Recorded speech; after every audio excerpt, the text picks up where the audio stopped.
राजनीति विज्ञान में आज हम बात करेंगे भारतीय राज्य व्यवस्था के बारे में और इसमें बात करेंगे भारत में राष्ट्रवाद का उदय।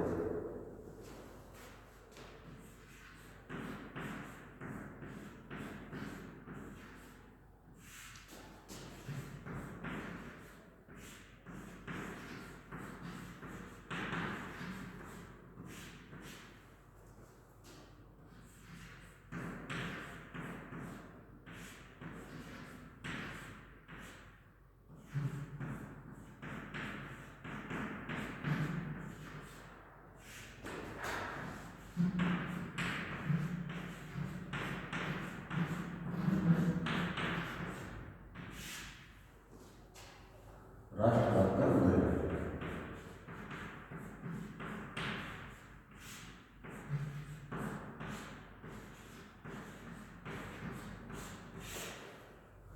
जैसा कि हम सभी जानते हैं 15 अगस्त 1947 को भारत आज़ाद हुआ, किंतु भारत की आज़ादी से पहले हमारा राष्ट्रीय आंदोलन किन चरणों में किस तरह रहा, कंपनी शासन किस तरह खत्म हुआ, इसके बारे में हम थोड़ा सा विस्तार से जानेंगे।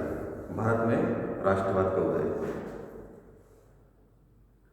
16वीं सदी में भारत अपनी समृद्धि और गौरव के उत्कर्ष पर था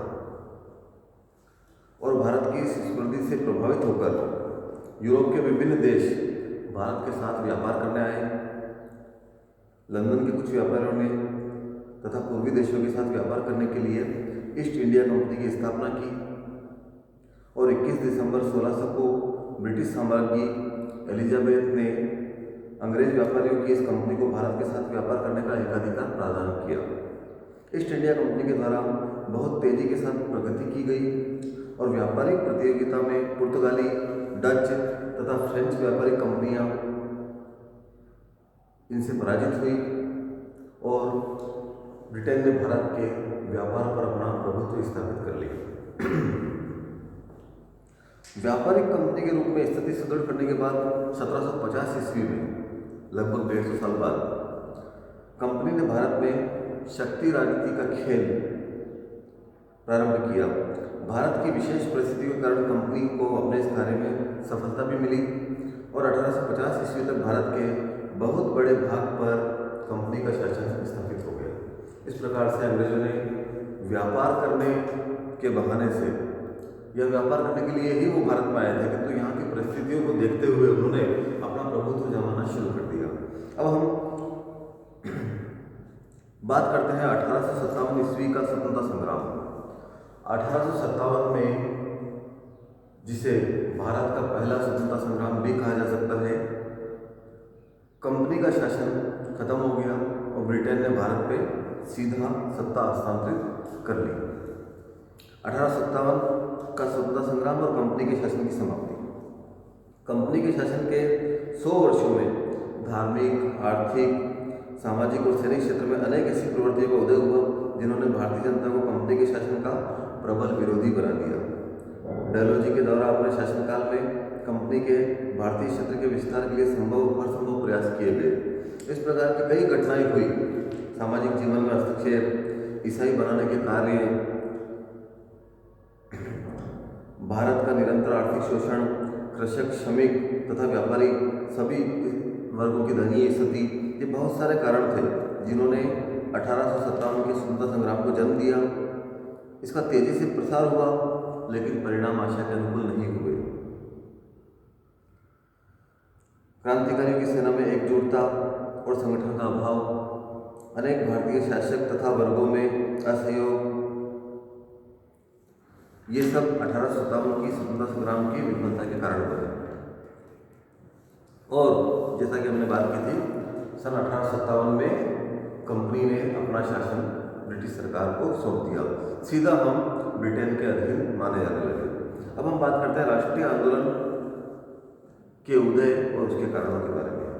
भारत में राष्ट्रीय आंदोलन किस प्रकार उदित हुआ, किस प्रकार आगे लड़ाई चली, उसके बारे में बात करते हैं। भारत का राष्ट्रीय आंदोलन विश्व के किसी भी दूसरे देश में इसी प्रकार के आंदोलन की तरह राजनीतिक, आर्थिक और सामाजिक विविध शक्तियों और कारणों के संयोग का परिणाम था। इसमें से सर्वाधिक महत्वपूर्ण कारणों और तत्वों की निम्नलिखित बिंदुओं के तहत विवेचना की जा सकती है। पहला है 1857 का स्वतंत्रता संग्राम। सन 1857 का स्वतंत्रता संग्राम पहला और प्रमुख कारण था राष्ट्रीय आंदोलन का। 1857 का विद्रोह सैनिक विद्रोह से कहीं अधिक था। वह भारत में इतनी तीव्र गति से फैला कि उसने जन विद्रोह तथा भारतीय स्वतंत्रता के युद्ध का रूप धारण कर लिया। यह विद्रोह कुछ कारणवश असफल रहा, किंतु ब्रिटिश शासन ने विद्रोह का दमन करने में जिस अमानुषिक कार्यवाही का आश्रय लिया, उससे जनता का असंतोष बहुत बढ़ गया। 1857 का स्वतंत्रता संग्राम असफल रहा, किंतु जिस प्रकार से जिस क्रूरता के साथ अंग्रेजों ने दमन किया इसका, उससे भारतीयों ने असंतोष को जन्म दिया। भारतीयों में असंतोष का इसमें जन्म हुआ। दूसरा है राजनीतिक एकता की स्थापना। ब्रिटिश शासन के पूर्व भारत में राजनीतिक एकता का अभाव था। अशोक और अकबर जैसे महान शासकों को भी यातायात के साधनों के अभाव और अपनी विकेंद्रीकृत शासन व्यवस्था के कारण भारत में राजनीतिक एकता स्थापित करने में पूरी सफलता नहीं मिली थी। किंतु अंग्रेजों ने अपने व्यापार और व्यवसाय के लिए जिस प्रकार से यातायात और सड़कों का निर्माण किया, उससे भारतीयों में एकता का अभाव, एकता का प्रसार हुआ, एकता बढ़ी। धार्मिक और सामाजिक पुनर्जागरण। डॉक्टर जकारिया ने अपनी पुस्तक में लिखा है, भारत की पुनर्जागृति मुख्यतः आध्यात्मिक थी तथा एक राष्ट्रीय आंदोलन का रूप धारण करने के पूर्व इसने अनेक सामाजिक और धार्मिक आंदोलनों का सूत्रपात किया। भारत में इसी दौर में, अंग्रेजों के जमाने में ही अनेक प्रकार से धार्मिक और सामाजिक जागरण हुआ। इसने भी राष्ट्रीय आंदोलन में महत्वपूर्ण भूमिका निभाई। ऐतिहासिक अनुसंधान। भारतीय संस्कृति और धर्म के बारे में अनेक पाश्चात्य विद्वानों ने, sir William Jones, Max Muller, Jacobi, Colebrooke, ए.वी. कीथ, डॉक्टर भंडारकर, ईरा प्रसाद शास्त्री आदि ने भारतीयों के सम्मुख भारतीय राजनीतिक, सामाजिक और सांस्कृतिक इतिहास का ऐसा विवरण प्रस्तुत किया कि हमारी गौरव भावना पुनः जागृत हुई और इसने भी राष्ट्रीय आंदोलन में अग्रणी भूमिका निभाई। पाश्चात्य शिक्षा एक महत्वपूर्ण बात है। अंग्रेज स्वयं तो लोकतांत्रिक पद्धतियों को अपनाते हैं, लोकतंत्र में विश्वास करते हैं और यहाँ साम्राज्यवाद के तहत भारत को गुलाम बना रखा था। जब से पाश्चात्य शिक्षा को लोगों ने ग्रहण करना शुरू किया, भारत में भी और पश्चिमी देशों में जाके भी, तो उससे भी जागृति बढ़ी। हमारे बड़े बड़े क्रांतिकारी आंदोलनकारी थे, उन्होंने पाश्चात्य शिक्षा ग्रहण करी और उससे भी राष्ट्रीय आंदोलन को काफी बल मिला। भारतीयों का विदेश गमन, वही बात है, जब भारत विदेश में गए तो वहाँ उन्होंने लोकतंत्र, वहाँ के तौर तरीके, व्यक्तिगत स्वतंत्रता, समानता और ऐसी चीज़ें देखी जिससे उनको लगा कि हमारे देश में भी जब सारे साधन और प्रसाधन मौजूद है, हम ऐतिहासिक रूप से इतने गौरवान्वित हैं कि हम भी इसी व्यवस्था को अपना सकते हैं। इसी भी राष्ट्रीय आंदोलन को बढ़ मिला। भारतीय समाचार पत्रों तथा देशी साहित्य का विकास। समाचार पत्रों ने वही भूमिका निभाई जो आज व्हाट्सएप और फेसबुक निभा रहे हैं। समाचार पत्रों ने, भारतीय समाचार पत्रों ने भारत में राष्ट्रीय आंदोलन की चेतना जगानी शुरू की। देशी जो साहित्य थे उनमें भी राष्ट्रीय आंदोलन या राष्ट्र के प्रति चेतना की बातें लिखी जाने लगी। इससे भी भारतीयों में स्वतंत्रता के प्रति प्रेम बढ़ा। धार्मिक असंतोष। राष्ट्रीयता में शिक्षित वर्ग का अनुराग हमेशा ही कुछ हद तक धार्मिक और कुछ हद तक आर्थिक कारणों से होता है, जैसा कि मिस्टर गेरेट लिखते हैं।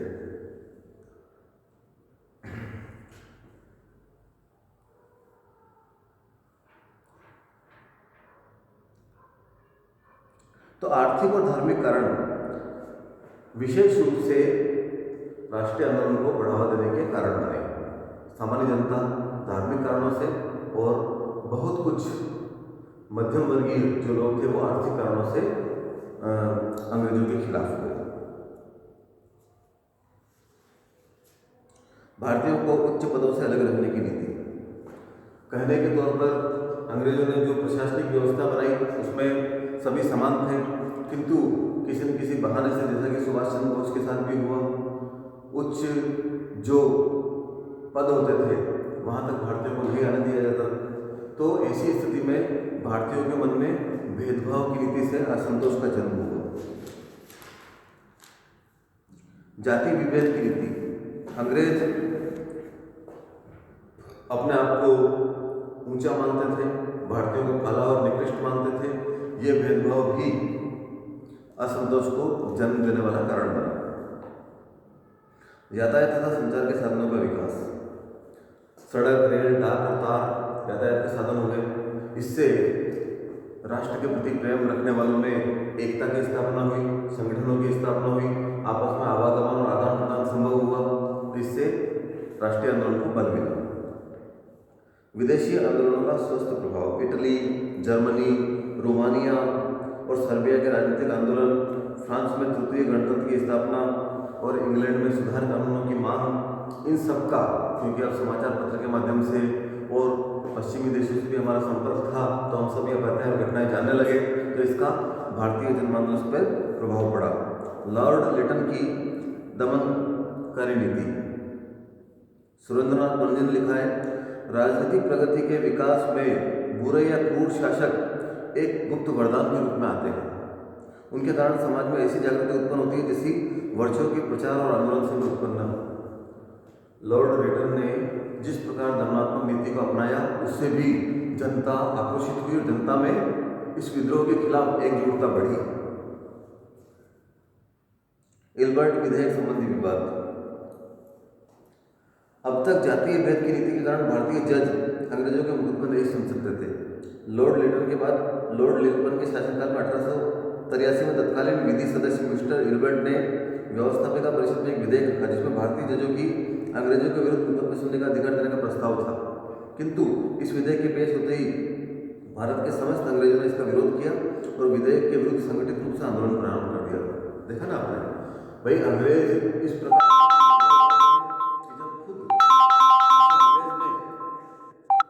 यह व्यवस्था करी कि भारतीय भी अब इतने योग्य है कि अंग्रेजों के मुकदमे सुन सके, और ऐसे में भी अंग्रेजों ने सामूहिक रूप से उसका विरोध किया।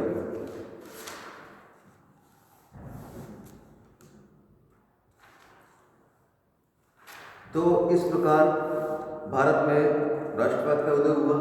बाद में कांग्रेस की स्थापना हुई और कांग्रेस ने किस प्रकार से राष्ट्रीय आंदोलन में भूमिका निभाई, ये सब हमने पढ़ा।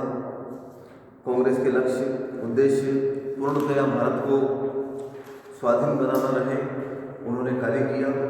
अब हम राष्ट्रीय आंदोलन में आगे उदारवादी और उग्रवादी राष्ट्रवादियों के बारे में अध्ययन करेंगे।